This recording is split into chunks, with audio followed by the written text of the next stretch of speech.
बिस्मिल्लाहिर्रहमानिर्रहीम। अस्सलाम वालेकुम। आज हम फर्स्ट ईयर बायोलॉजी का फर्स्ट चैप्टर स्टार्ट कर रहे हैं जिसका नाम है बायोलॉजिकल मॉलिक्यूल्स। तो बायोलॉजिकल मॉलिक्यूल्स में सबसे पहले आपके पास आ जाती है बायोकेमिस्ट्री की डेफिनेशन।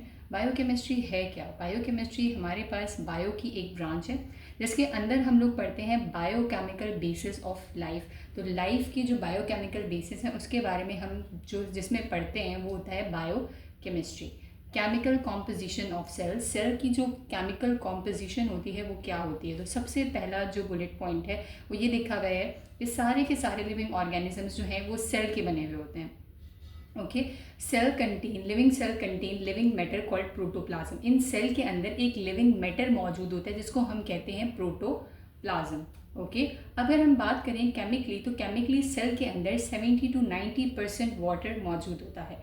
अगर वो वाटर जो सेल के अंदर वो वाटर है जो कि 70 to 90% है, अगर वो वाटर एवोपोरेट हो जाता है तो बाकी जो मास उसके अंदर बच जाता है सेल के अंदर उसको हम कहते हैं ड्राई वेट। सही, if the water evaporate the remaining mass of cell is called dry weight. अब जो ड्राई वेट है, ड्राई वेट के अंदर होता क्या है? तो ड्राई वेट के अंदर हमारे पास कार्बन की लॉन्ग बड़ी बड़ी सी चेन्स बनी होती हैं कार्बन की, उसको हम कहते हैं बायोलॉजिकल मॉलिक्यूल्स या बायो मॉलिक्यूल्स। ओके, अब हम आगे चलते हैं फंडामेंटल टाइप्स ऑफ बायोमोलिक्यूल्स। तो बायोमोलिक्यूल्स की हमारे पास 5 टाइप्स होती हैं जिसमें पहली है आपके पास कार्बोहाइड्रेट, दूसरी है प्रोटीन्स, तीसरी है लिपिड्स, चौथी है न्यूक्लिक एसिड एंड पांचवी है कॉन्जुगेटेड मॉलिक्यूल्स। आप लोगों की बुक के अंदर जो अगली चीज़ लिखी हुई है वो लिखी हुई है कि आपके पास जो मैक्रोमोलिक्यूल है वो बनता किस तरह से है और वो मैक्रोमोलिक्यूल टूटता किस तरह से है। सही है। अच्छा, अब सबसे पहले हम पढ़ेंगे सिंथेसिस ऑफ मैक्रोमोलिक्यूल। मैक्रोमोलिक्यूल बनता किस तरह से? सबसे पहले जो मोनोमर्स होते हैं, जो बहुत सारे मोनोमर्स होते हैं वो आपस में मिलते हैं। जब वो आपस में मिलते हैं एक प्रोसेस के थ्रू, जिस प्रोसेस का नाम होता है कंडेंसेशन, तो उसके थ्रू वो आपस में मिलते हैं और एक बड़ा मॉलिक्यूल बनाते हैं जिसको हम कहते हैं macro molecule. So they are very large molecules. Macromolecules क्या होते हैं? ये एक बहुत लार्ज मॉलिक्यूल्स होते हैं। बने हुए किसके होते हैं? मेड अप ऑफ रिपीटिंग सब यूनिट्स नोन एज मोनोमर्स। यानी कि जो मोनोमर्स हैं उनके रिपीटिंग सब यूनिट्स होते हैं। ये मतलब इनसे मिलकर जो है आपके पास मैक्रो मॉलिक्यूल बनता है। मैक्रो मॉलिक्यूल को हम लोग पॉलीमर का नाम भी देते हैं। सही है। अच्छा, पॉलीमर का नाम इसको क्यों देते हैं? क्योंकि मोनोमर्स के रिपीटिंग सब यूनिट्स होते हैं। सही है, इसलिए हम इसको पॉलीमर का नाम दे रहे होते हैं क्योंकि मोनोमर बहुत सारे मिलकर बनाते हैं तो इसे हम पॉलीमर कह रहे होते हैं इसको। सही है। अब प्रोसेस कौन सा इस्तेमाल होता है जब आप मैक्रोमोलिक्यूल की सिंथेसिस कर रहे होते हैं? तो जो प्रोसेस इस्तेमाल होता है उसका नाम है कंडेंसेशन या आप डिहाइड्रेशन सिंथेसिस भी बोल सकते हैं। सही है।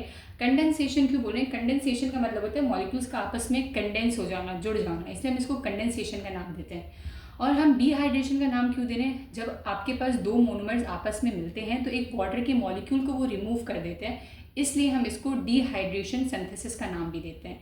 The process of joining two monomers by removing water molecule is called condensation या फिर डिहाइड्रेशन सिंथेसिस। यानी कि आपके पास ये दो मोनोमर के मॉलिक्यूल्स हैं। सही है। तो ये ऊपर जो है इसके वाटर का मॉलिक्यूल अटैच है। जैसे ये दो मोनोमर आपस में मिलते हैं, ये देखिए आपस में ये मिल गए हैं, तो एक मैक्रो मॉलिक्यूल इन्होंने बना दिए और यहाँ से जो है वो एक वाटर रिमूव हो चुका है, इसलिए हम इसको बोलते हैं डिहाइड्रेशन सिंथेसिस। सही। अब आपके पास अगला क्या आ जाता है? अब आगे हम लोग पढ़ेंगे break down of macro molecule. Break down of macro molecule. अब जाहिर है मैक्रो मॉलिक्यूल बनेगा तो उसको तोड़ने के लिए भी हमें एक प्रोसेस चाहिए होगा। एक प्रोसेस होता है तो अब अगला पार्ट जो है वो हमारे पास आ जाता है break down of macro molecule. अब मैक्रो मॉलिक्यूल की क्या हो रही है? मैक्रो मॉलिक्यूल का ब्रेक डाउन हो रहा है। तो ब्रेक डाउन मैक्रो मॉलिक्यूल का किस तरह से होता है? हाइड्रोलिसिस के थ्रू होता है। हाइड्रोलिसिस का क्या मतलब होता है? हाइड्रो मीन्स वाटर, लिसिस मतलब टूट जाना।